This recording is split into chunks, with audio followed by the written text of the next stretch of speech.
Dan kita berlanjut ke pertanyaan ketiga, Pak Okta, terkait dengan Ya, PT Bangun Kosambi Sukses Tbk atau CBDK, Pak. Anak usaha dari PT Pantai ya. Indah Kapuk 2 Tbk. Pani, ini masih berlanjut, Pak. Akan melaksanakan IPO, maksud saya, dengan melepas hingga 566,89 juta saham atau sebesar 10% dari modal di setor. Rentan harga penawaran awal ditetapkan pada angka Rp3.000 hingga Rp4.060 per saham dengan periode bull building berlangsung pada 13 hingga 20 Desember. Lalu bagaimana prospek dari saham tersebut, Pak Okta? Akankah sejalan dengan induk usahanya atau seperti apa, Pak Okta?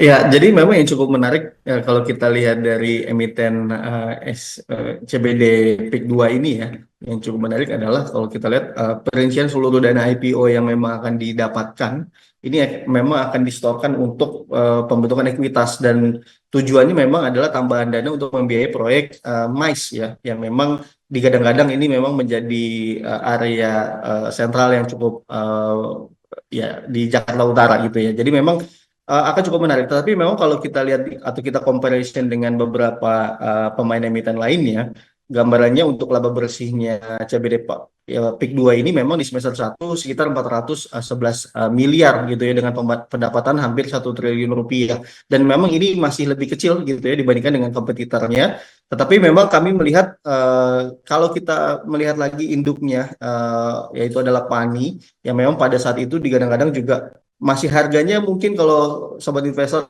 atau sobat kabar bursa ini ingat gitu ya bahwa harganya sangat-sangat jauh dibandingkan dengan harga saat ini. So memang ini fokusnya adalah lebih ke long term. Ini boleh diperhatikan, tetapi memang kalau kita bandingkan dengan saat ini ya kecenderungan masih lebih kecil gitu ya dibandingkan dengan kompetitornya. Tetapi dengan adanya proyek yang memang tujuannya ini juga sangat lebih ke jangka panjang, mungkin bisa diperhitungkan dari sisi untuk long term, tetapi harus dielaborasi lebih jauh lagi karena memang secara laporan keuangan untuk saat ini masih tergolong cukup baik.